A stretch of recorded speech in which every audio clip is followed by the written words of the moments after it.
ঘরের ভেতরে থমথমে নিস্তব্ধতা, কেবল কান্না আর নিঃশ্বাস ফেলার শব্দ শোনা যাচ্ছে। দুদিন থেকে এটাই চলছে। হঠাৎ করে তাদের সাজানো গোছানো সংসারে ঝড় কোথা থেকে আসলো কেউ এখনো ওগুলো মেনে নিতে পারছে না। সাইমা রহমান ইশায়ার রুমে বসে আছেন। ওর বিছানা পড়ার টেবিল, ওর পুতুল সবকিছু হাতড়ে হাতড়ে দেখছেন। ইশায়ার বিড়ালটা তার বিছানায় ঘাপটি মেরে বসে আছে। ও তো খুঁজে ইস্যুকে, সারাটা দিন ওর কোলেই তো লেপে থাকতো। ও তো বোঝে না যে আর ইস্যুকে পাবে না কখনো। সারা বাড়ি জুড়ে পায়চারি করে আর শব্দ করে ডাকাডাকি করে। বারান্দা থেকে ইশায়ার টিয়া পাখি ডাকছে। লাইট জ্বালানোয় ভাবছে ইশায়া এসেছে, কিন্তু ইশায়া যে আর কোনোদিনও আসবে না। এই ঘরে আসলে দম বন্ধ হয়ে যায় সাইমা রহমানের। আদনান সাহেব কাল রাতে এই রুমে ছিলেন। আদ্রিয়ানের সময় নানা ধরনের কমপ্লিকেশনের কারণে ডাক্তার বলে দিয়েছিল আর বেবি না নিতে। অনেক রক্ত লেগেছিল তখন সাইমা বেগমের, খুবই খারাপ অবস্থা ছিল। এর অনেক বছর পর যখন ইশায়া পেটে আসে তখন সবাই বলেছিল বাচ্চাটা না রাখতে। আদনানও বলেছিল, কিন্তু সাইমা বেগম শুনেননি কারোর কথা। ফলস্বরূপ ডেলিভারির সময় অনেক সমস্যার সম্মুখীন হতে হয়। ডাক্তার তো বন্ধের সইও করিয়েছিল, সাপ বলে দিয়েছে যে কোনো একজনকে বাঁচাতে পারবে তারা, কিন্তু আল্লাহর অশেষ রহমতে দুজনই বিপদ পেরিয়ে উঠেছে। মেয়ে হয়েছে শুনে সবাই খুশি। একটা মেয়ের অনেক শখ ছিল তাদের, কিন্তু মেয়ের অবস্থা শুনে খুশির মুহূর্তে গায়েব হয়ে যায় সবার মুখ থেকে। আলাদা রাখা হয় বাচ্চাকে, অক্সিজেন সাপোর্ট লাগে, ইনকিউবেটরে রাখা হয়। মেয়ের সুস্থতা নিশ্চিত করার জন্য সবকিছু করে তারা। সবাই খুব ভয় পেয়ে যায়। সাইমা রহমানের রক্ত লাগে অনেক। সি সেকশন করা হয়েছিল। মেয়ের অক্সিজেন সরবরাহ তাপমাত্রা নিয়ন্ত্রণে আসলে 4 দিনের মাথায় তারা বাচ্চাকে মায়ের কাছে দিয়ে দেয়। ছোট থেকে মেয়েটা নাজুক, অল্পতেই অসুস্থ হয়ে পড়ত, যার কারণে মেয়েকে নিয়ে অনেক সেন্সিটিভ সাইমা রহমান। সবসময় আগলে রেখেছেন বাবা মা 2 ভাইয়ের জানছে। কিন্তু হঠাৎ করে কি হয়ে গেল? সাইমা আলমারি থেকে মেয়ের একটা জামা বের করে হাতে ধরে বসে আছেন। বারবার জামাটা নিজের মুখে চেপে ধরে কাঁদছেন। এই জামাটা পরেই তো আমার সোনা ঈদের দিনে সেজেছিল। বলেছিল, আম্মু আজ আমি প্রিন্সেস হয়েছি না? আমি বলেছিলাম আমার মেয়ে প্রিন্সেস না, রানী। এখন এখন কে বলবে আমাকে আম্মু? কে কপালে চুমু দেবে? আমার মেয়েটার সাথে কেন এমন হলো আল্লাহ? আদনান রহমান চুপ করে চেয়ারে বসে আছেন। চোখ থেকে পানি গড়িয়ে পড়ছে, মুখে কোনো কথা নেই। হঠাৎ ভাঙা গলায় বলে ওঠেন, আমি এত সফল মানুষ ভেবেছিলাম নিজেকে, সম্মান সুনাম সবকিছু থেকেও কিছুই নাই আমার। নিজের মেয়েকে রক্ষা করতে পারলাম না। একটা বাবার ব্যর্থতা এর চেয়ে বড় আর কি হতে পারে? চোখ লাল, বারবার ছটফট করছেন ফারজানা। কামরুল আহমেদ এক হাতে ফারজানাকে জড়িয়ে ধরেছেন, অন্য হাতে চশমা খুলে চোখ মুছছেন। ওরা এখন রহমান বাড়িতেই আছেন। আদ্রিয়ান যেতে দেয়নি ওদের। এই অবস্থায় ওদের একা থাকা ঠিক হবে না বলেই রেখে দিয়েছে। আদ্রিয়ান বারান্দায় একটা চেয়ারে বসা, হাতে সাফার ডায়েরি, সাইডে সাফার একটা ওড়না। সে তাদের সুন্দর মুহূর্তগুলো স্মৃতিচারণ করছে। জীবনটা তো তাদের অন্যরকম হওয়ার কথা ছিল। এখন হয়তো তোমার সাথে ফোনে কথা বলার কথা ছিল। আমাকে বিয়ের দিন কি করবে কি না করবে, কোথায় সাজবে, এগুলো নিয়ে আমার মাথা নষ্ট করতে। আদ্রিয়ান ফোন হাতে নিয়ে সাফার আইডি চেক করে, তার দেওয়া লাস্ট মেসেজ দেখে। অজান্তেই চোখ পেয়ে 2 ফোঁটা পানি গড়িয়ে পড়ে। আদ্রিয়ান মেসেজ দেয় সাফার আইডিতে।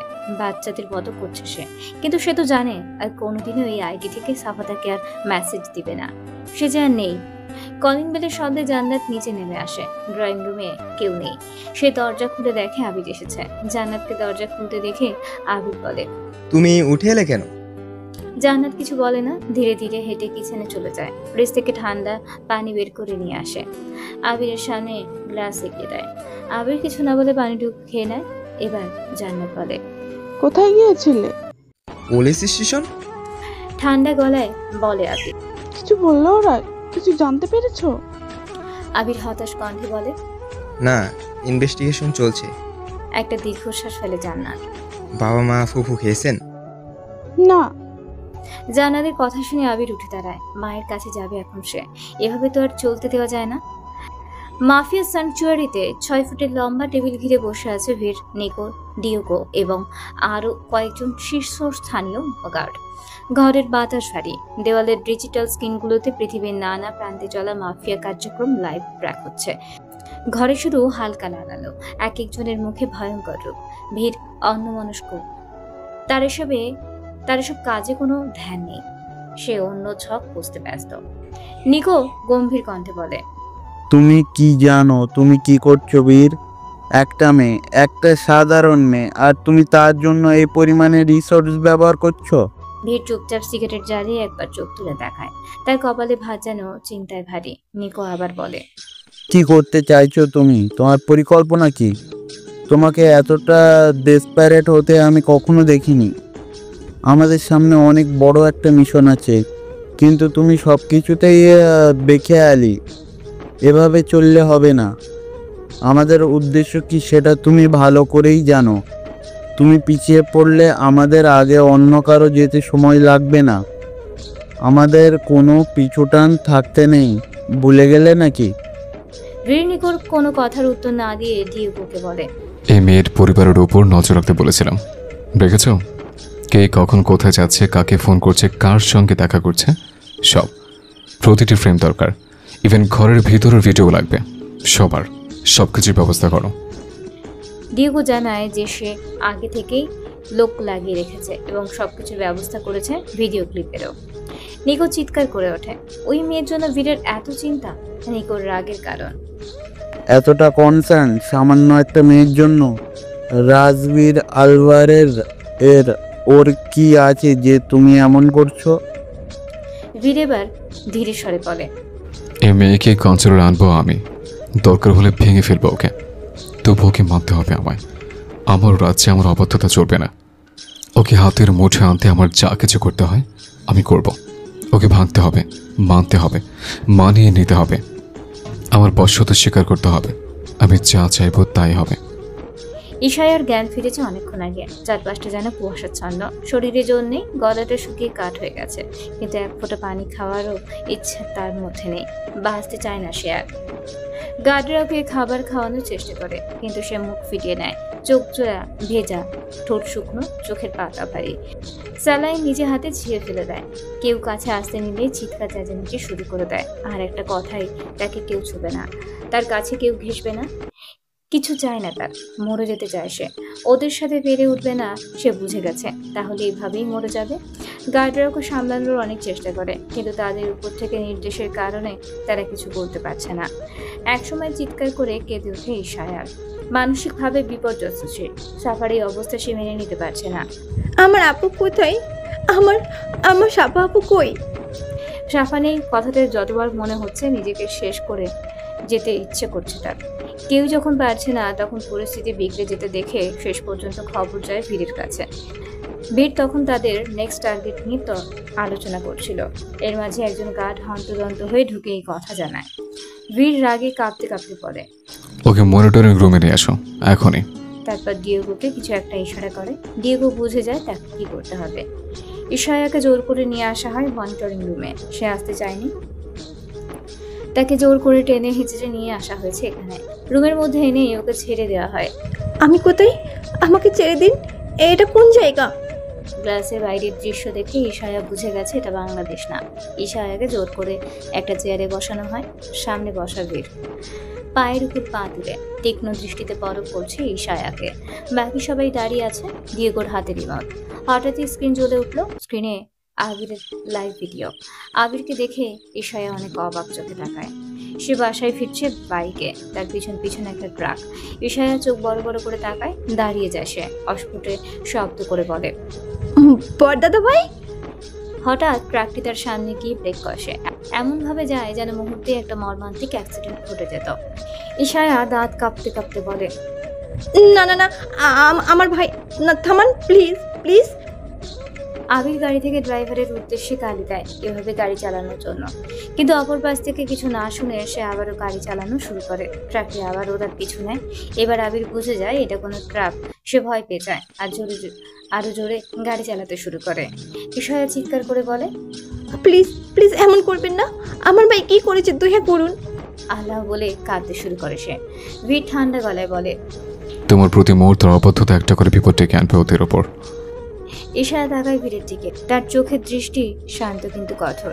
নিকো হেসে বলে, হেই লিটল প্রিন্সেস, সামান্য জিনিসে ভয় পেয়ে গেলে চলবে? এখনো তো পুরো গেম রয়ে গেছে। তাকাও সামনে। ইশায়া নিকুর কথা মতো টাকা স্ক্রিনের দিকে। ডিয়েগো ফোন করে নতুন নিয়োগ পাওয়া কাজের মেয়েকে। স্ক্রিনে সেই মেয়েটিকে দেখা যায়। ফোন কানে নিয়ে সে বলে, আচ্ছা ঠিক আছে। তারপর এক গ্লাস দুধে ধীরে ধীরে কিছু মেশাতে যায়। নিকু ঠান্ডা কণ্ঠে বলে, কি বেবি, বুঝতে পারছো না? এই বিষ মেশানো দুধটা তোমার ভাবিকে দেওয়া হবে। সে তো মনে হয় প্রেগনেন্ট, তাই না? ইশায়া আটকে ওঠে। এক ঝটকায় ছুটে যায় ভিড়ের দিকে। সে এটা অন্তত বুঝেছে যে এখানে সব থেকে পাওয়ারফুল মানুষ এই লোকটা। এই লোকটার আন্ডারে সবাই কাজ করে। সে যা বলে সবাই সেটাই মানে। হাঁটু গেড়ে বসে ভিড়ের পা জড়িয়ে ধরে ইশায়া কাঁদতে কাঁদতে বলে, প্লিজ প্লিজ, আমার ভাবি প্রেগনেন্ট, ওকে মারবেন না। ওরা আপনার কি ক্ষতি করেছে? কেন আমার ফ্যামিলিকে টানছেন? প্লিজ এরকম করবেন না, দয়া করুন। একটা নিষ্পাপ বাচ্চা আছে তার পেটে, দয়া করে আমার পরিবারের কারো কিছু করবেন না। ফুফিয়ে ফুফিয়ে কথাগুলো বলে ইশায়া। ভিড় চুপচাপ তাকিয়ে থাকে তার দিকে, একটু নড়ে না, ঠোঁটে একটুও দয়ার ছায়া নেই, শুধু ঠান্ডা দৃষ্টি যা ইশায়ার আত্মা কাঁপিয়ে দিচ্ছে। নিকুর মজা লাগছে, সে এইসব বিষয়গুলো খুব এনজয় করে। নিকো পাশ থেকে হেসে বলে, এই মেয়ে এত সহজে নুইয়ে গেলা? আগের তেজ কই গেল তোমার? আফসোস, তুমি তো বলছিলে লড়বে, কিন্তু দেখো 2 মিনিটেই সব গরিমা ভেঙে গেল। হা হা হা।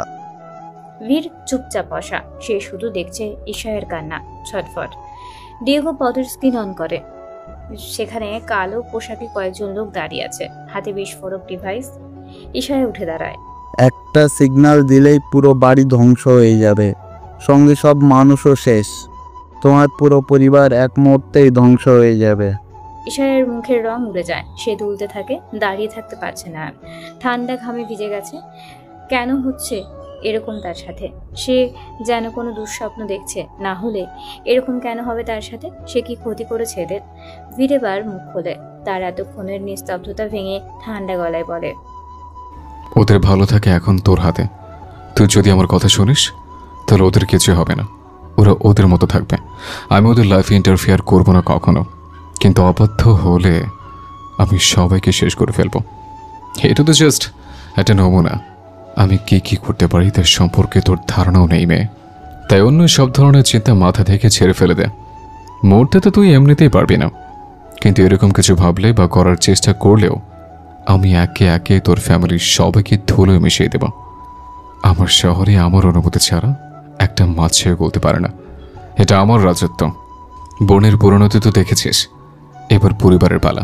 ইশায়া আবারও হেঁটে যায় ভিড়ের দিকে। থরথর করে কাঁপছে সে, কণ্ঠস্বর ভেঙে যাচ্ছে কাঁদতে কাঁদতে। তবুও বলে, আমাকে মেরে ফেলুন, আমার ফ্যামিলির কিছু করবেন না প্লিজ। আমি আপনার সব কথা শুনবো, সব যা বলবেন তাই হবে, যেভাবে বলবেন সেইভাবেই হবে। প্লিজ প্লিজ, কিন্তু তাদের ছেড়ে দিন, তাদের কোনো ক্ষতি করবেন না দয়া করে। ভিড় উঠে দাঁড়ায়, চোখ দুটোতে আগুন জ্বলছে তার, ঠোঁটে এক অন্ধকার হাসি।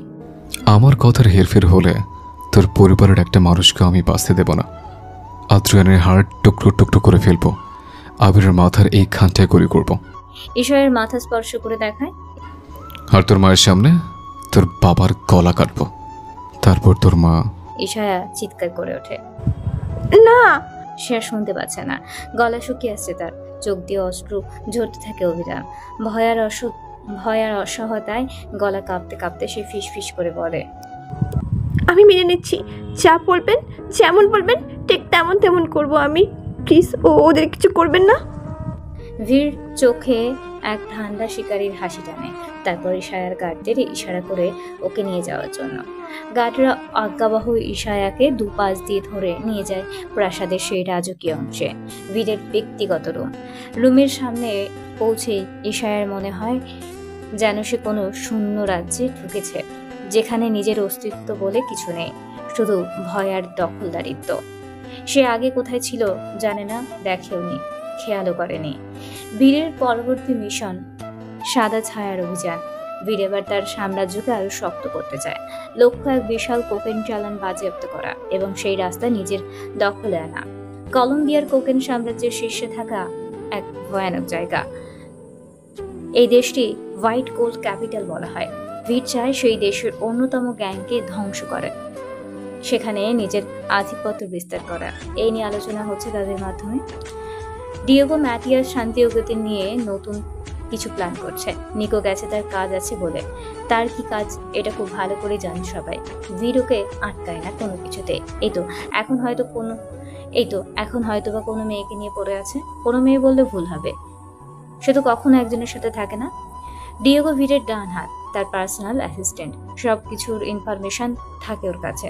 তার সবকিছু তথ্য, যোগাযোগ, প্ল্যানিং সবকিছু ছায় আসে।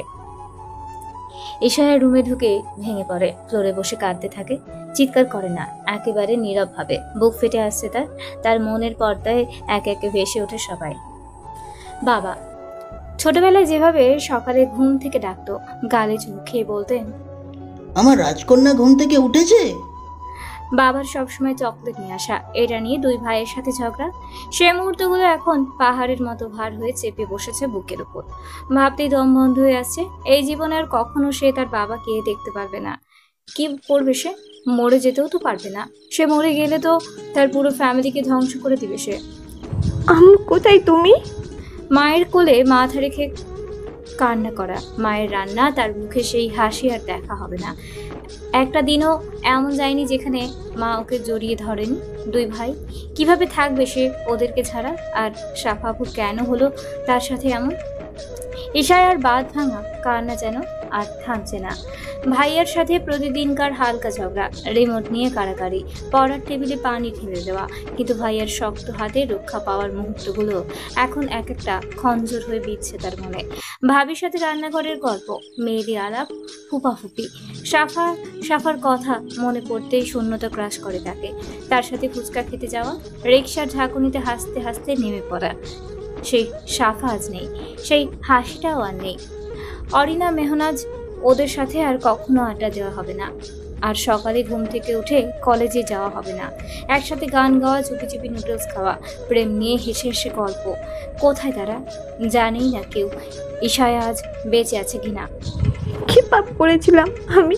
হে খোদা, কেন আমার সাথে এরকম করলে? কি দোষ ছিল আমাদের? আমাদের জীবনটা কেন এরকম ভাবে নষ্ট করে দিলে? আমি কিভাবে বাঁচবো ওদেরকে ছাড়া? কি নিয়ে থাকবো? ডাইনিং হলে বসেছিল ভিড়, গভীর চিন্তায়।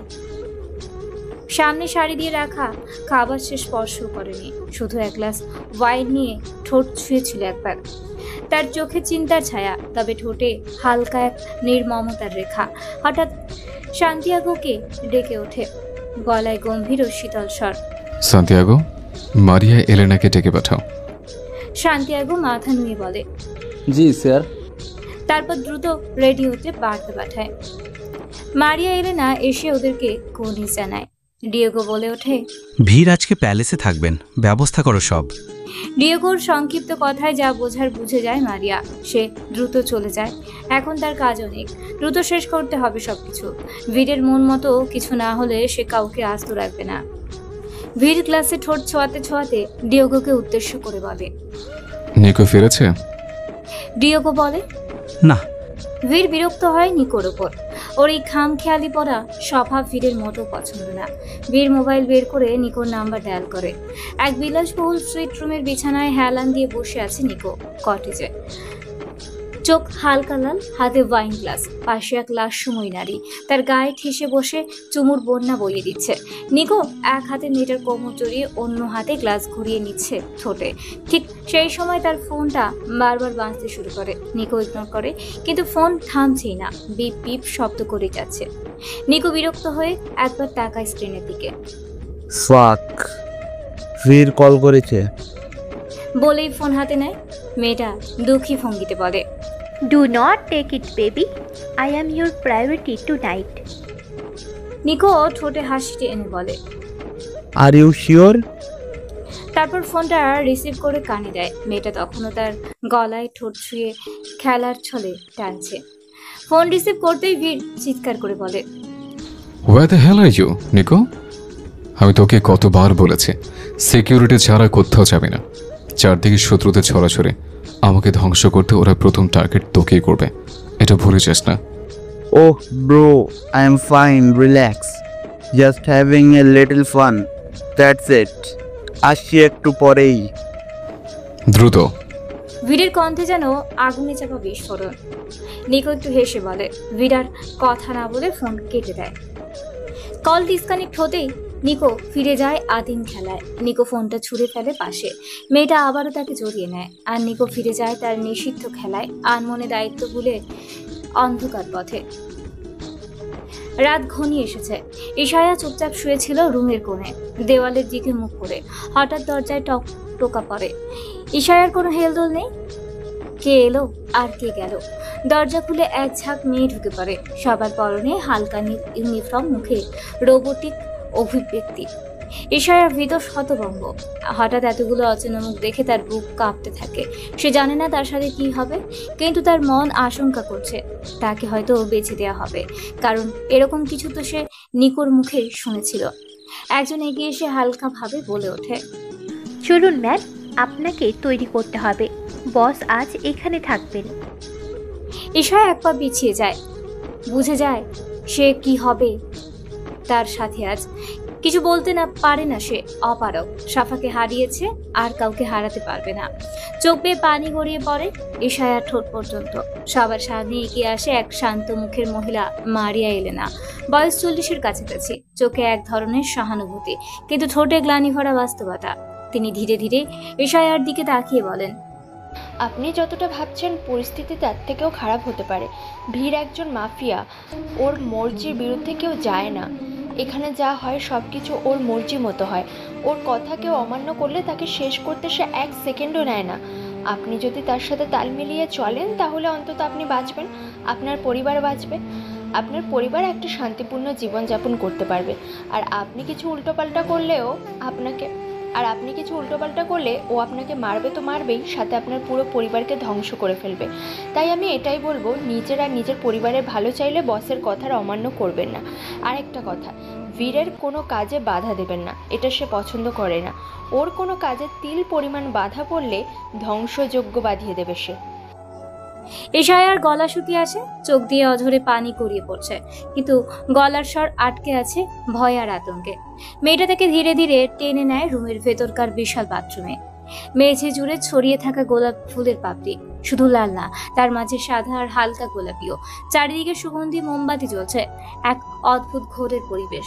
কিন্তু ইশায়ার এগুলোতে কোনো ধ্যান নেই। সে চোখ ঘুরিয়ে দেখলেও না কিছু, যেন সে একটা কাঠ পুতুল। তাকে যেভাবে চালানো হচ্ছে সে চলছে। লম্বা গরম পানির শাওয়ারে দাঁড় করানো হয় ইশায়াকে। একজন শ্যাম্পু করে ঘন কালো চুলগুলোতে, একজন বডি স্ক্রাব করে, আর একজন নরম তোয়ালে দিয়ে মুছে দেয়। ওরা যেন ওকে সাজাচ্ছে, not for beauty but sacrifice. ইশায়াকে একটা গ্রাউন্ড দেওয়া হয়, না চাইতেও দেখে সে এরকম পোশাক সে কখনো পরেনি। কিন্তু আজ ভাগ্যের নির্মম পরিহাস তাকে কোথায় এনে দাঁড় করিয়েছে। একটি গাঢ় নীল শার্টিন গাউন, স্লিট করা, যা শরীরের বাঁকগুলো স্পষ্ট করে, কাঁধ পুরো খোলা, আর বুকের খাজে হালকা জড়ি। তারপর সবাই বসে ইশায়াকে সাজানোর জন্য। চুল খোলা, সামান্য কাল করে দেয়, ঠোঁটে হালকা গ্লসি পিঙ্ক লিপস্টিক, চোখে কালো কাজল। আয়নায় তাকে তাকিয়ে ইশায়া নিজেকেই চিনতে পারে না। এত খোলামেলা পোশাকে তার অস্বস্তি লাগছে। সে এক বন্দি রাজকন্যা, যাকে সাজানো হচ্ছে রাজা নামক শিকারীর জন্য। মারিয়া এলানা ইশায়ার প্রশংসা করে। মারিয়া বোঝায় সবকিছু ইশায়াকে বীর এলে কি করতে হবে, কি করলে বীর সন্তুষ্ট হবে, সবকিছু শিখিয়ে দেয়। ইশায়া চুপচাপ শোনে সবকিছু। হঠাৎ করেই বাতাস ভারী হয়ে ওঠে। রুমের দরজার সামনে দাঁড়িয়ে যায় দুজন সশস্ত্র পুরুষ, তারপরে সরে গিয়ে পথ করে দেয় একজনের জন্য। ধীরে ধীরে প্রবেশ করে বীর রাজভীর আলভারেজ। কালো শার্টের উপর বোতাম খোলা, সোনালি চেইনের হালকা ঝিলিক, চোখে অদ্ভুত আগুন। তার এক একটা পা ফেলার সাথে সাথে মনে হয় যেন মাটি কাঁপছে। পুরো রুমে একটা অদৃশ্য চাপা ভয় ছড়িয়ে পড়ে। সবার মাথা নিচু। বীরের আগমন দেখে একে একে সবাই রুম থেকে বেরিয়ে যায়। শেষমেশ রুমে শুধু দুজন, বীর এবং ইশায়া। ইশায়া কাঁপতে থাকে, জড়সড় হয়ে এক জায়গায় দাঁড়িয়ে সে। বুকের ভেতর তোলপাড় হচ্ছে। সে কান্না আটকায় যতটা পারে। বাবা, মা, আবির ভাইয়া, জান্নাত ভাবি, আদ্রিয়ান, সাফা, সবাই ঘুরে ফিরে যায় মাথায়। সাফার হাসি, আদ্রিয়ানের ঝগড়া, আবির ভাইয়ার কথা, মায়ের আঁচলের ঘ্রাণ, বাবার মাথায় হাত বুলিয়ে বলা আমার মেয়েটা খুব সাহসী। কান্না আসে, কিন্তু সে জানে ভাঙা চলবে না, কারণ এটা শুধু তার যুদ্ধ নয়, তার পরিবারের বেঁচে থাকার লড়াই।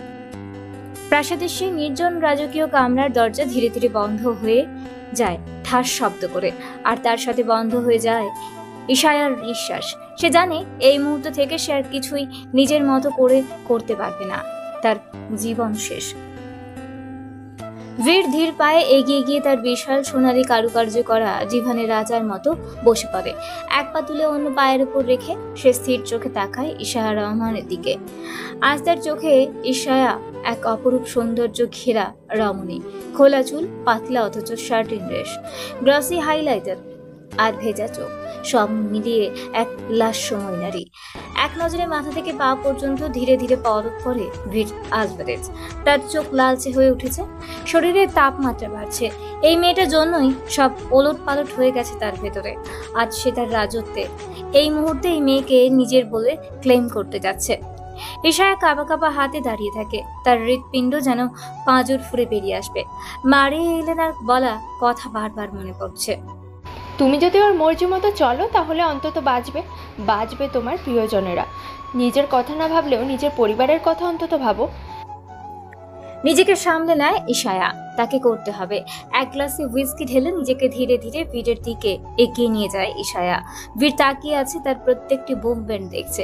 বীরের মুখভঙ্গি আজ অদ্ভুত ধরনের শান্ত। এই নরম অথচ তীক্ষ্ণ সৌন্দর্য বীরকে আরো উন্মাদ করে তুলেছে।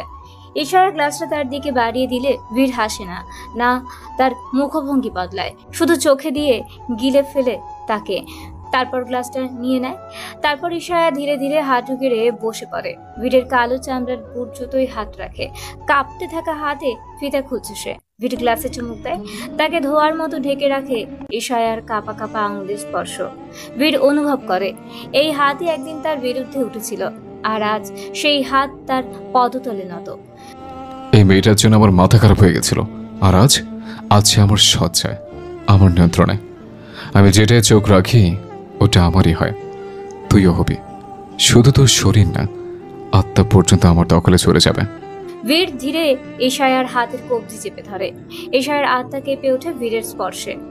ইশায়াকে কিছু বুঝতে না দিয়েই এক ঝাঁকুনি দিয়ে তাকে নিজের বুকে টেনে আনে বীর। ইশায়ার শরীর ঝাঁকিয়ে ওঠে, হৃদস্পন্দন দ্বিগুণ হয়ে যায়, চোখ বন্ধ হয়ে যায় ভয়ে। তার হাত গিয়ে পড়ে বীরের কাঁধে। বীর তাকায় সেই হাতের দিকে। এই স্পর্শকে সে অনুভব করে আত্মতৃপ্তি নিয়ে। বীর ধীরে ধীরে ইশায়ার মুখ দেখে, কাঁপা কাঁপা ঠোঁট, টলমলে চোখ, ঘাড় থেকে বেয়ে নামা তার লম্বা চুল, মসৃণ ত্বক, হালকা সুগন্ধ, আর সেই খোলা ড্রেসে উকি দেওয়া মেয়েলি অব্যয়। বীরের দৃষ্টি ইশায়ার পুরো মুখ জুড়ে বিচরণ করছে, নিভু নিভু চোখ, কাঁপতে থাকা ঠোঁট। বীরের দৃষ্টি নিচে নামে, আবার উঠে আসে ঠোঁটে। বীর হাত বাড়িয়ে স্পর্শ করে ইশায়ার ঠোঁটের ঠিক ওপরে থাকা ছোট্ট কালো তিলটায়। তুই জানিস এই তেলটা আমাকে প্রথমে আকর্ষিত করেছিল, আর তারপর তুই আমার পুরোটাই আমার দখলে। ইশায়ের চোখ দিয়ে টুপ করে পানি গড়িয়ে পড়ে, কিন্তু সে বাধা দেয় না, কারণ তার হৃদয়ে বাজছে সেই একটাই শব্দ, বাঁচতে হলে মেনে নিতে হবে। আর কিন্তু সে নিজে বাঁচার কথা ভাবছে না, তার তো আর বেঁচে থাকার বিন্দুমাত্র ইচ্ছে নেই। কিন্তু তার পরিবারকে তো তাকেই বাঁচাতে হবে। ওদের কথা না মানলে এই হিংস্র বর্বর লোকগুলো ওদেরকে বাঁচতে দিবে না। ইশায়ের মাথায় শুধু একটা জিনিসই ঘুরপাক খাচ্ছে, সাফার সাথে যা হয়েছে এরকম কিছু সে তার পরিবারের সাথে ঘটতে দিবে না। এই জন্য যদি তার নিজের জীবনের শেষ হয়ে যায় তাহলে শেষ হয়ে যাক, নিজের পরিবারের জন্য এইটুকু তাকে করতেই হবে। ঘর জুড়ে ঘনীভূত নিস্তব্ধতা, আর ইশায়ার বুকের ভেতরে ধুকপুক শব্দ যেন ভিড় শুনছে। ভিড় এক ঝলক ইশায়াকে দেখে, তার চোখের দৃষ্টি আজ বেসামাল। ভিড় নিজেকে নিয়ন্ত্রণে আনতে ঢোক গেলে তার অ্যাডামাস আপেল কাপে নরম আলোয় তাতে ছায়া পড়ে এক তীব্র টানাটানির মতো।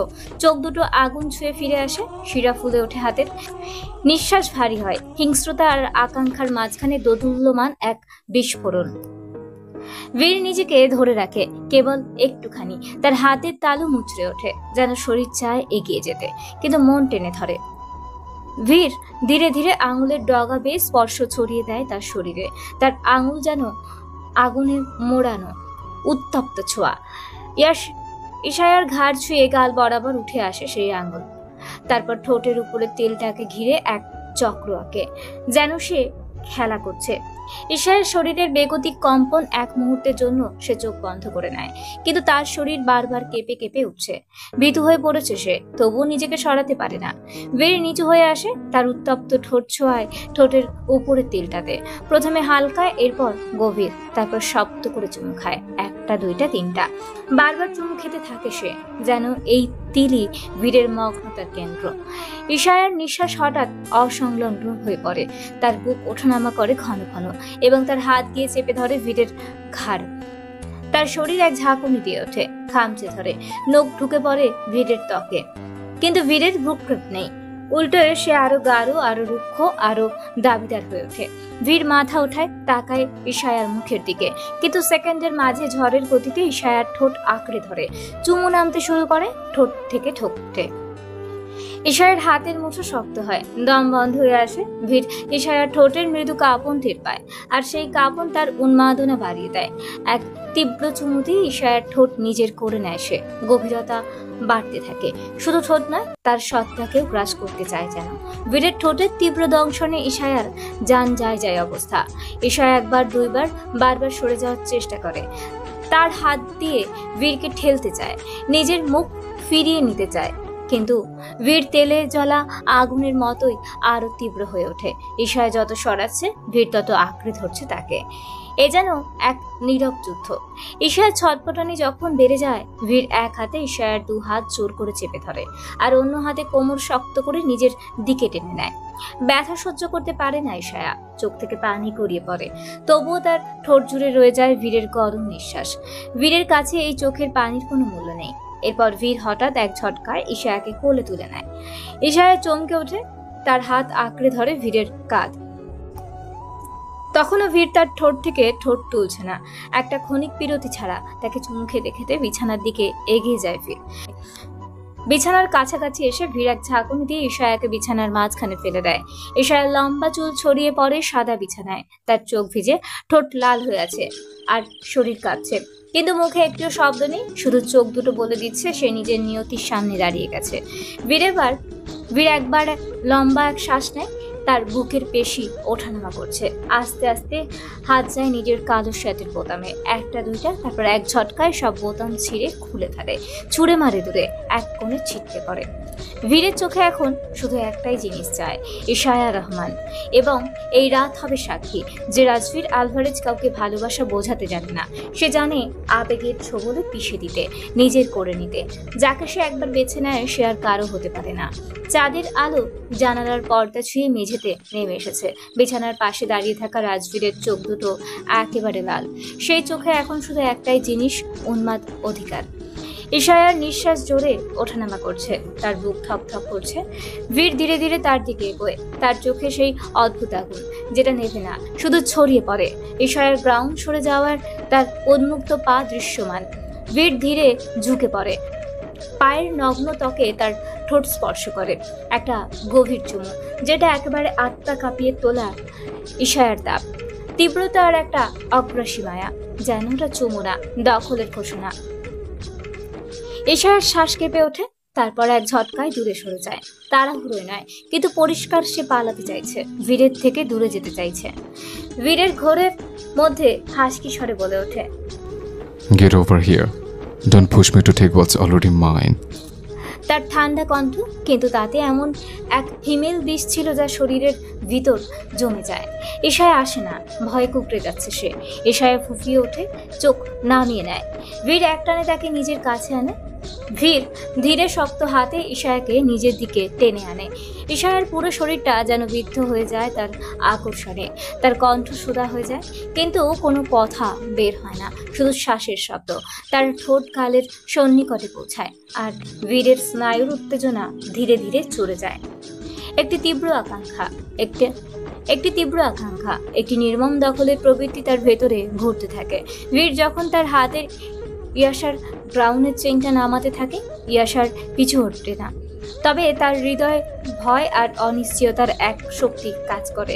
গ্রাউন্ড সরে আসতে থাকে, তার কোমরের কাজ পর্যন্ত চলে আসে, আর বীরের হাত এবার পুরোপুরি ছড়িয়ে পড়ে মুখে গভীর তৃষা, তার চোখে শুধু অপেক্ষা, যেন এই মুহূর্তে সবকিছু হারিয়ে যাবে।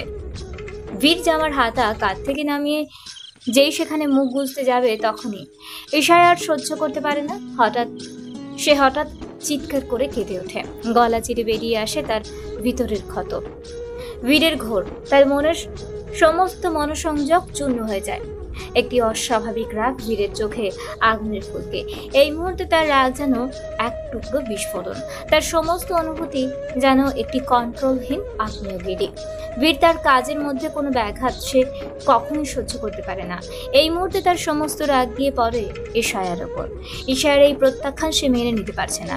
সে বীর, রাজবীর আলভারেজ, তাকে প্রত্যাখ্যান, তার কাজে বাধা দেওয়া বীরের মেল ইগো হাত হয়। সে মাফিয়া বস, সবকিছু তার হাতের মুঠোয় থাকবে, সে যা চাইবে তাই হবে, সবকিছু তার মর্জি মতো হবে। তাহলে এই মেয়ের সাহস কি করে হয় তাকে বাধা দেওয়ার?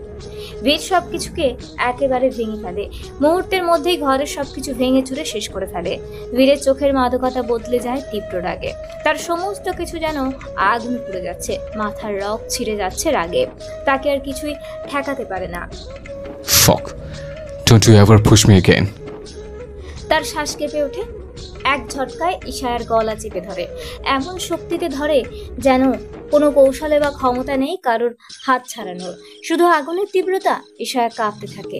ঈশায়া হাত ছোটাতে যায়, বীর হাতের চাপ আরো গাঢ় হয়। ঈশায়া ছটফট করতে শুরু করে, দম বন্ধ হয়ে আসছে তার, কিন্তু বীরের হাতের শক্তি তাকে অবশ করে ফেলছে। ঈশায়া কেঁদে ওঠে, তার গলার মধ্যে কোনো শব্দই বের হয় না, তার শরীরে ব্যথা, যন্ত্রণা, ঝাঁকুনি, এমনকি চোখের সামনে সবকিছু ঝাপসা হয়ে আসে। ঈশায়াকে নেতিয়ে পড়তে দেখে বীর ছেড়ে দেয়। এক ঝটকায় সে ঈশায়ার হাত ধরে, এমন জোরে মোচড় দেয় যে হাড় করে শব্দ করে ওঠে। আহ! ঈশায়া হঠাৎ চিৎকার করে কেঁদে ওঠে। বীরের দয়া হয় না, বীর এবার তার গাল চেপে ধরে দেওয়ালে ঠেসে ফেলে তাকে। তুই শুধু আমার, তোর উপর কারো অধিকার নেই, এমনকি তোর নিজেরও না।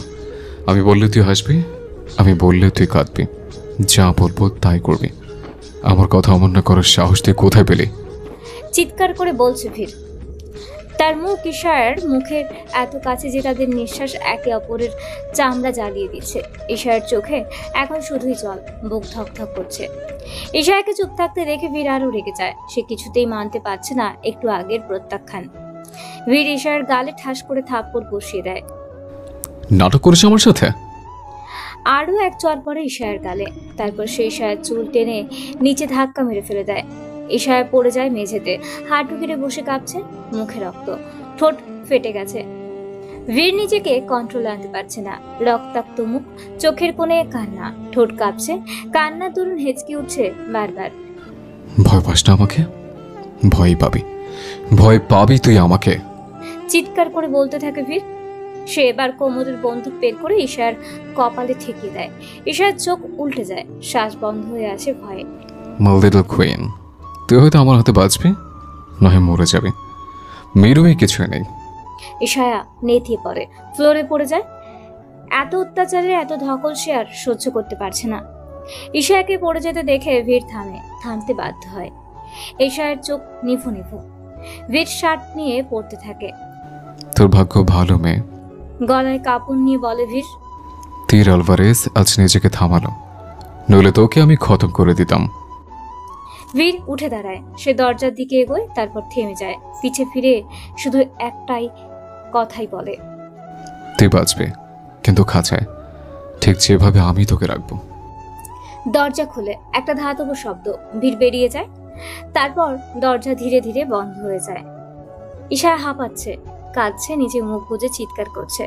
ঈশায়া হাঁপাতে হাঁপাতে হু হু করে কেঁদে ওঠে, বুক ফাটা কান্না, আজাহারি, কেবল একটা শব্দই ধ্বনিত হচ্ছিল, মা।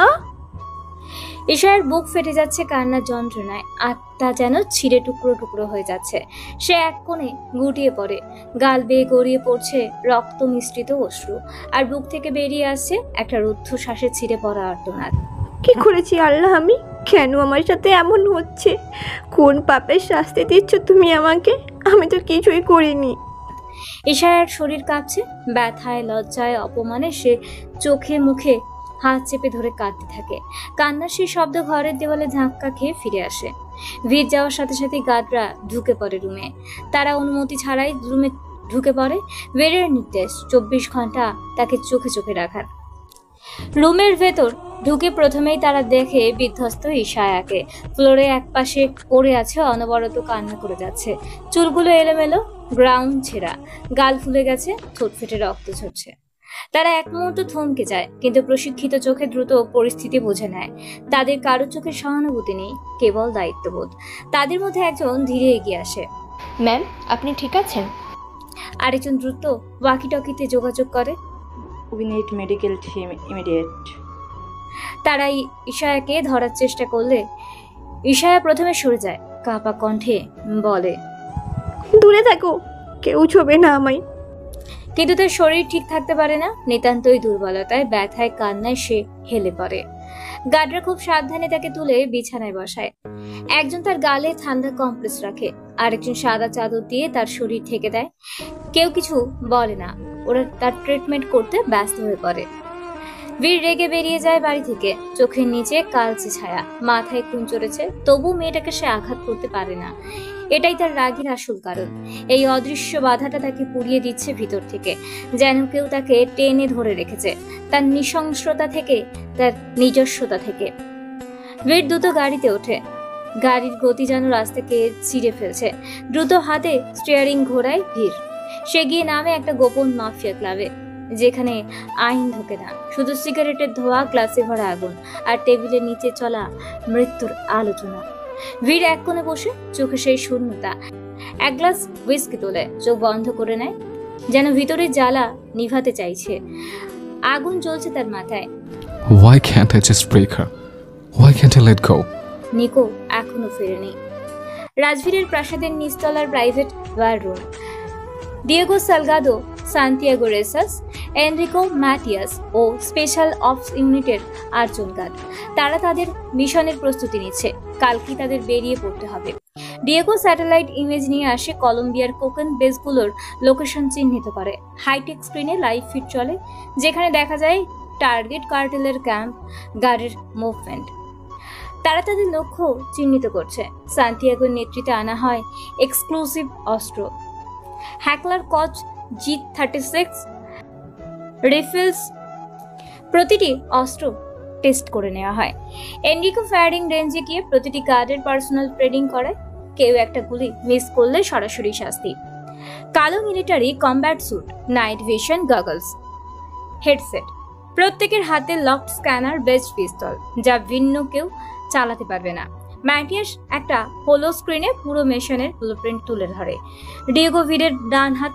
পুরো হাউসে প্রস্তুতি সে সামলাচ্ছে। মিশনের জন্য চলছে টানা কাজ। অস্ত্র গোছানো হচ্ছে, হাজারো সৈনিক, কমিউনিকেশনের সিগন্যাল চেক, লোকাল পুলিশের হ্যান্ডেলিং, গার্ডদের নতুন ইনস্ট্রাকশন দেওয়া। অ্যাঞ্জেলো মার্কো ফিল্ডে বেরিয়ে গেছে রুটিন ক্লিয়ারেন্স ও পরিবেশ পর্যবেক্ষণ করতে। ভিড়ের অনুপস্থিতিতেও সবকিছু চলছে সেনা ক্যাম্পের মতো, কিছুই থেমে নেই। নিকো ফুর্তি মন করে ক্লাব থেকে ফিরছে। সত্য, ফুরফুরে মন তার।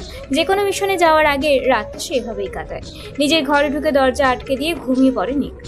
ভয়ে ভয়ে ঢুকেছে সে, যদি ভিড় তাকে দেখে তাহলে আজ আর তার রক্ষে নেই। রাত 3টা, ভিড়ের গাড়ি এসে থামে। ভিড় তার বেডরুমের দিকে হাঁটা ধরে। ভিড় দরজায় হেলে পড়ে দাঁড়িয়ে। রাংশে আজ অতিরিক্ত হয়ে গেছে, চোখ দুটো লাল, ঠোঁটে অদ্ভুত নিঃশ্বাস, এক হাতে বোতল, গলায় রক্তের দাগ লেগে আছে। ওখানে একজনকে মেরে এসেছে। রুমে একটার পর একটা গার্ড বেরিয়ে যেতে থাকে। ফিমেল অ্যাটেন্ডেন্ট ভিড়কে কিছু বলতে যায়, ভিড় হাত দিয়ে থামিয়ে দেয়। সে আর কিছু না বলে রুম ত্যাগ করে দ্রুত। রুমে কেবল নিস্তব্ধতা আর এক নিষ্পাপ ঘুমন্ত মুখ। ভিড় তাকায় বিছানায় শুয়ে থাকা রমণীর দিকে। পরনে তার সাদা ফিনফিনে সুতির জামা, ড্রেসটা পাতলা ও নরম, যেন শরীরের জড়িয়ে ধরেছে। ভেতরের হাড় চামড়া স্পষ্ট প্রকাশ পাচ্ছে। ভিড় দরজা লক করে সামনে এগোয়। চোখের দৃষ্টি আরো গাঢ় হয় তার। ইশায়ার বুকের একটু ওপর পর্যন্ত খোলা, যেখানে ভিড়ের নজর গিয়ে থেমে থাকে। বিউটি বোনের মাঝে থাকা তিল আর তার থেকে ঠিক কয়েক আঙুল নিচে থাকা আরেকটি তিলে নজর পড়ে ভিড়ের। সাদা শরীরে এই কালো কুচকুচে স্পট দুটি চলচল করছে।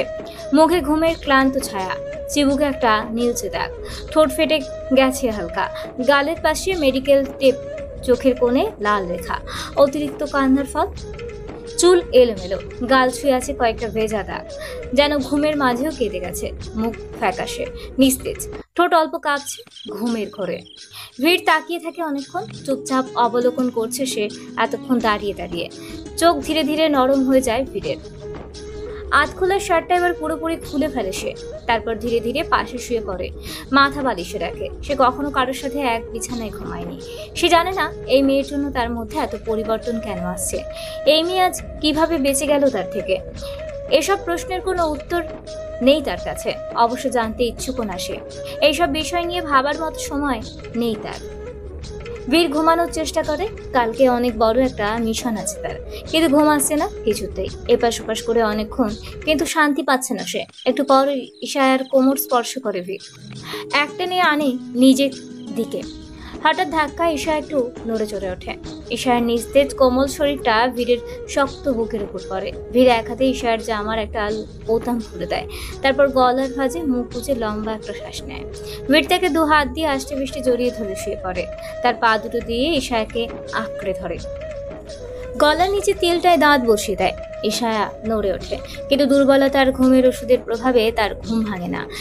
তারপরও বীর আলতো করে চুমু খায় সেখানে, মুখ বুজে ফিস ফিস করে বলে, তুই ছাড়া কিছু নয় আমার, তুই থাক, বাকি দুনিয়া পড়ুক, তবুও তুই থাক। এইভাবে নিঃশ্বাসে নিঃশ্বাস মিশিয়ে বীর ঘুমিয়ে পড়ে। একটা দানবের পাশে ঘুমিয়ে থাকে তার নিস্তেজ নারী। সকাল 7টা, বীরের ঘুম ভাঙে গভীর নিঃশ্বাসের ভারে। চোখ ধীরে ধীরে খুলতে অনুভব করে বুকের উপর একটা নরম অথচ ভারী ওজন।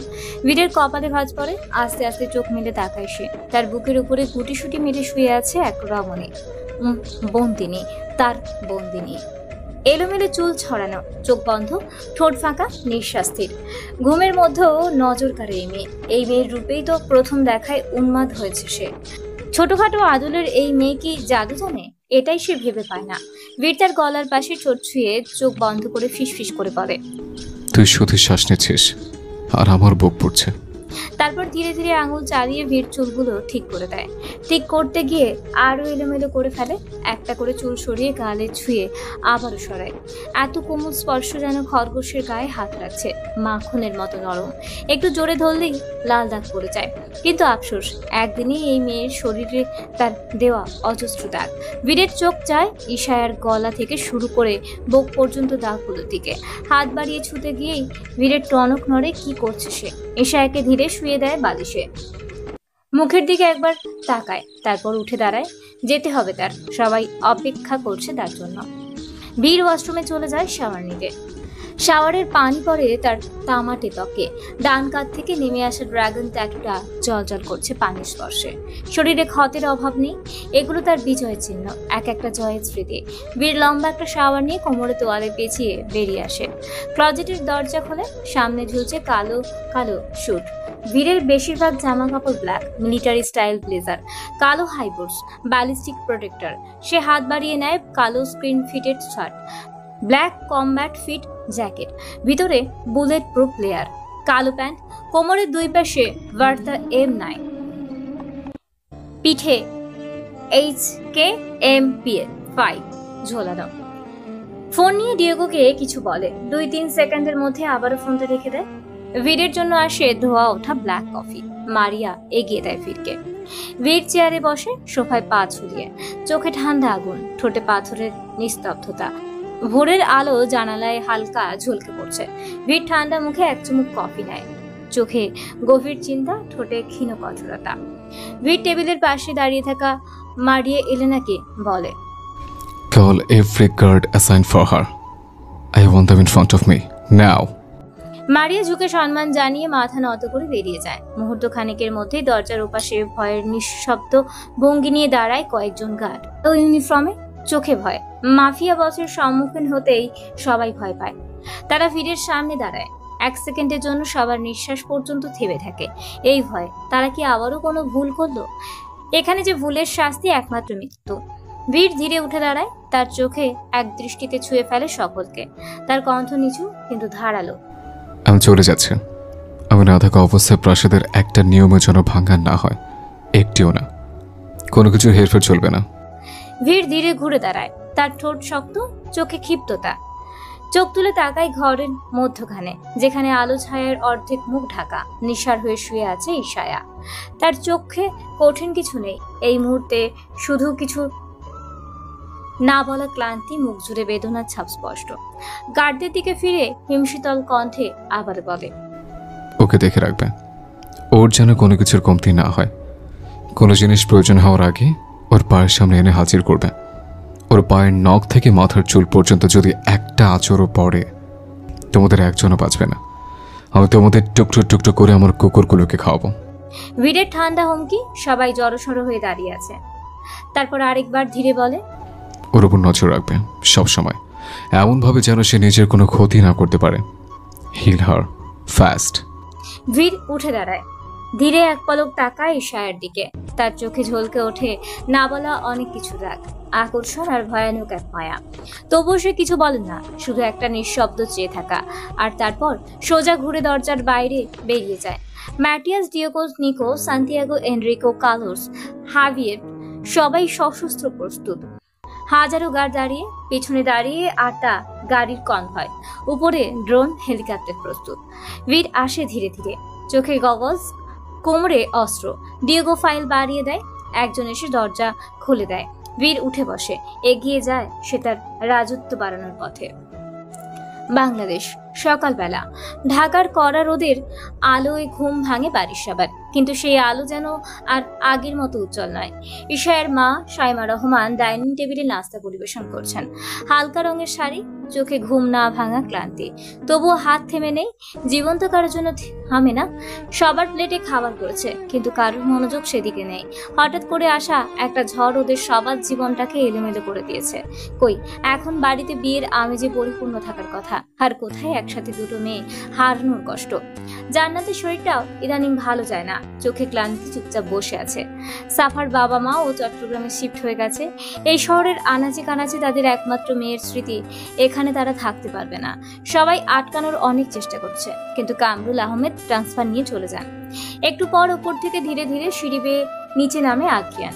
চোখে গভীর কালি, মুখে বড় হয়ে ওঠা দাড়ি, পোশাক পরিপাটি হলেও চোখের পাতা, চোখে ফাঁকা শূন্যতা।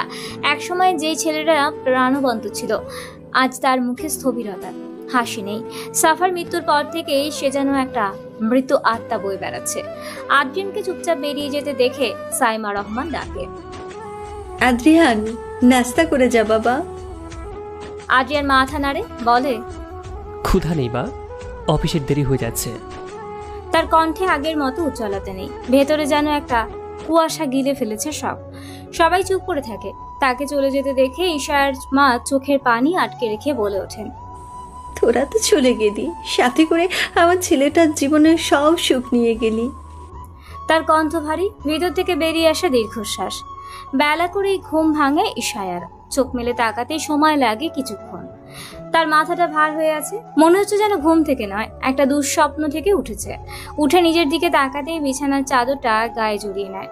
জামা কাপড়ের বেহাল দশা, এক হাত দিয়ে জামার উপরের দুটো বোতাম লাগিয়ে নেয়। মনে করার চেষ্টা করে কি হয়েছে, কিন্তু কিছুই ঠাউর করতে পারে না সে। ইশায়া ধীরে ধীরে উঠে বসে, কাঁধ থেকে চুলগুলো গড়িয়ে পড়ে, চোখে এখনো ঘুম আর বিষণ্ণতা ছায়া। ঠিক তখনই দরজার কাছে দাঁড়ানো ছায়ারা নড়ে চড়ে ওঠে। তিনজন গার্ড কালো পোশাক আর মুখের কঠোর নির্লিপ্ততা নিয়ে এগিয়ে আসে। ম্যাম, আপনি ঠিক আছেন? কোনো কিছুর প্রয়োজন হলে জানান। তাদের কণ্ঠে আবেগ নেই, কিন্তু দায়িত্বের ভার আছে। তারা যেন পাহারাদার নয়, একটা সোনার খাঁচার নিঃশব্দ প্রহরী। ইশায় তাকিয়ে থাকে চারপাশে, নরম বিছানা, দামি পর্দা, কিন্তু তবুও যেন একটা শূন্যতা সবকিছু গ্রাস করে আছে। সে ধীরে বলে, না, কিছু লাগবে না। গার্ডরা নিঃশব্দে পেছনে সরে যায়। দরজার পাশে ফের আগের জায়গায় ফিরে দাঁড়ায়।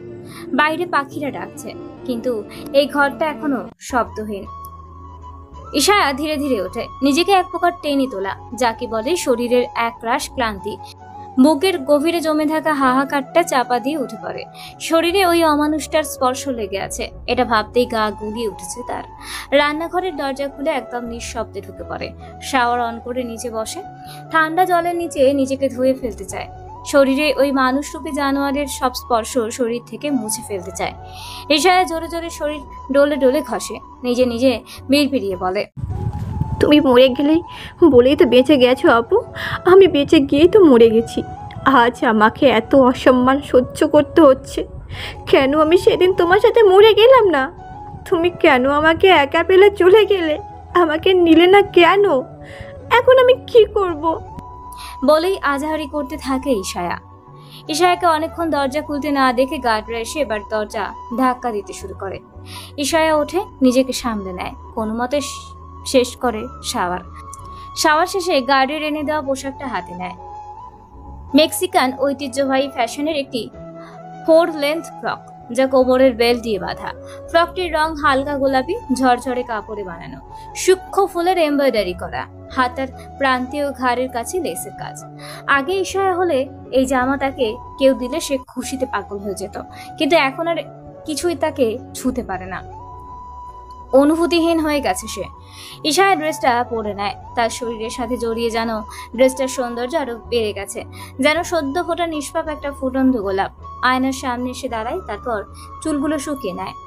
একজনকে বলে, জায়নামাজটা এনে দিতে পারবেন আমাকে?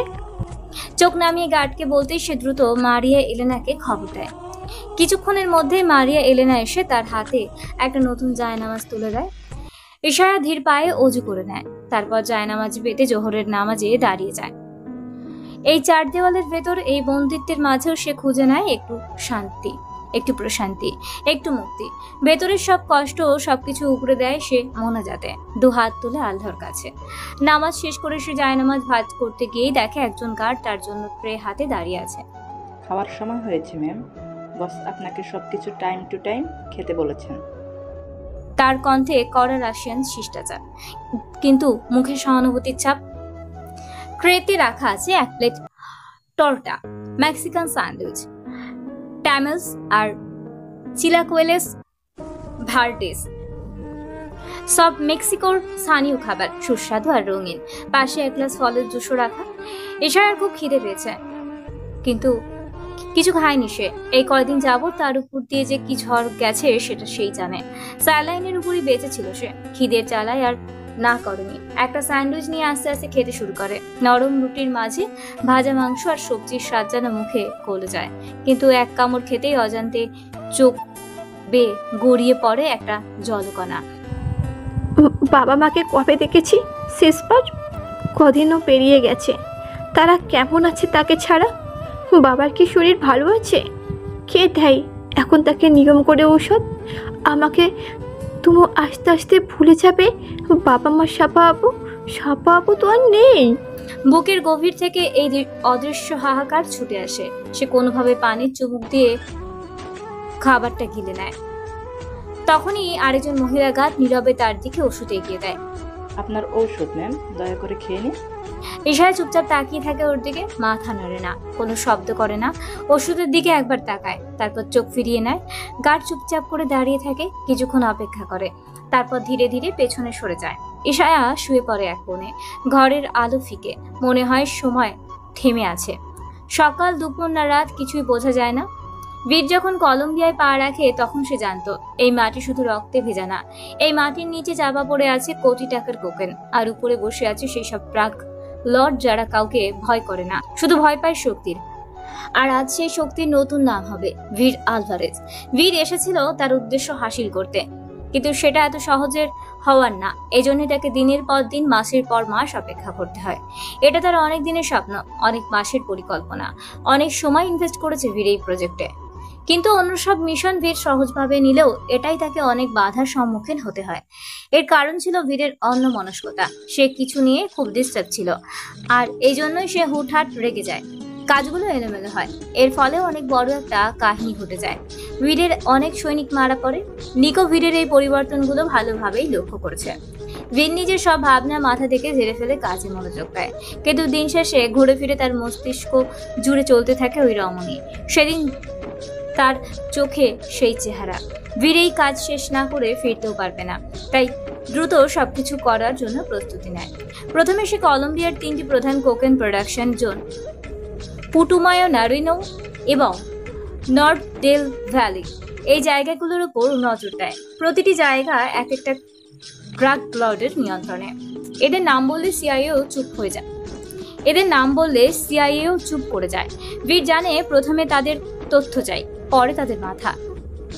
নিকো একটা লোকাল ফার্মের আড়ালে গড়ে তোলে তার কেমিক্যাল ফ্যাক্টরি। আসলে সেটাই ছিল তার ইনফরমেশনের হাব। সেখানে থেকে বের হওয়া এক একটা নাম, এক একটা ট্র্যাক রুট, এক একটা প্রোডাকশনের হাবের ম্যাপিং। কোন রাতে মাল পাচার হয় বীর সব জেনে নেয়। আর তখনই শুরু হয় নিঃশব্দ ছোবল। একটা ল্যাব রাতের আধারে বিস্ফোরণে উড়ে যায়। এক ডিলারের গাড়ি গিরিখাতে পড়ে যায়। এক হাই লেভেলের ডিলার হঠাৎ নিখোঁজ। এই সব কিছুর পিছনে ছিল বীর, যা সবার অজানা।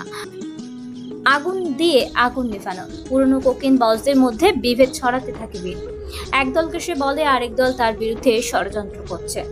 আরেক দলের লোককে ধরে বলে তোমার বসকে আমি শেষ করব, তুমি পাশে থাকলে তুমি বাঁচবে। এইভাবেই টাকা দিয়ে সবাইকে কিনে নেয় সে, হয় টানা না হয় ভয়। এই গেমে বীর কারোর ঘর নিচে ভাঙে না, সবাইকে দিয়েই নিজেরাই নিজেদের শেষ করায়। মেঘে ঢাকা আকাশের নিচে এক বিশাল কোকেন ল্যাবের সামনে দাঁড়িয়ে আছে বীর, হাতে সিগারেট, চোখে কোনো তাড়া নেই, তবু আশেপাশের সবার হৃদস্পন্দন দ্বিগুণ। বীরের চোখের ইশারায় এক একটা গ্রুপ ধ্বংস হয়ে যাচ্ছে। এখন সে নিজেই এক একটা টেরিটরিতে গিয়ে মালিক হিসেবে প্রস্তাব নিচ্ছে। লোক তার ভয়ে রাত্রে ঘুমায় না। 2টা গ্যাং শেষ করে দিয়ে এখন সে একদম শেষ ল্যাবের ওপর ঝাঁপ দিতে যাচ্ছে।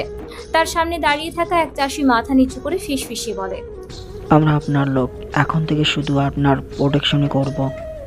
বীর তার দিকে তাকায় না, শুধু বলে, সব জায়গায় আমার লোক থাকবে, যাতে কেউ ভুলেও বেইমানের সাহস না পায়। দিনের পর দিন, রাতের পর রাত পেরিয়ে গেল। ঈশায়ার ঘরে সূর্য কবে উঠেছে জানে না সে। ঘরটা যেন এক বিলাসবহুল অনামিশা। চারপাশে 6 জন গার্ড, প্রতিটা ইঞ্চিতে সিসিটিভি, আর ঘরের দরজায় দাঁড়িয়ে থাকে আরো 3 জন। রুমের বাইরে আর পুরো বাড়ি জুড়ে হাজার হাজার গার্ড। এখানে রোবোটিক জীবনযাপন। ঈশায়ার দম বন্ধ হয়ে আসে, বাঁচতে চায় না সে, কিন্তু মরতেও পারবে না। তার এক জীবনের সাথে তার পরিবারের সবার জীবন চলে যাবে জানে সে, কিন্তু এরপরও সে মানতে পারে না। রাগী কষ্টে দুঃখে দেওয়ালে মাথা ঠুকে নিজেকে আঘাত করার চেষ্টা করেছে, বহুবার করেছেও। কড়া নজরদারিতে থাকার কারণে বড় কোনো ক্ষতি না হলেও আঘাত পেয়েছে অনেক।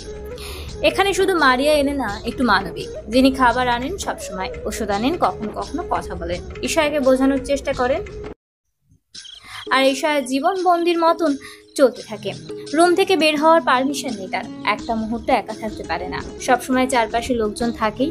ঈশায়ার ঘুমানোর পরও ওরা দাঁড়িয়ে থাকে, সবসময় নিজের দায়িত্বে নিয়োজিত তারা, কাজে কোনো গাফিলতি দেখায় না। ঈশায়ার দম বন্ধ হয়ে আসে এখানে, পাগলামি করে মাঝে মাঝে। বাবা মায়ের কথা যখন খুব বেশি মনে পড়ে, তখন আর নিজেকে সামলাতে পারে না। অনেকবার নিজেকে আঘাত করেছে, কিন্তু মারিয়া ওকে বারবার বোঝায়, বীরকে তুমি চেনো না, ওর কথার অমান্য করলে ও সব কিছু ধ্বংস করে ফেলবে। তোমার ফ্যামিলির কাউকে আস্ত রাখবে না। তোমার জীবন তো আর শেষ হয়ে গেছে, তুমি মরে গেলেও তোমার ফ্যামিলি কাউকে জীবিত রাখবে না। তাই নিজের জন্য না হলেও নিজের পরিবারের কথা একটু চিন্তা করো।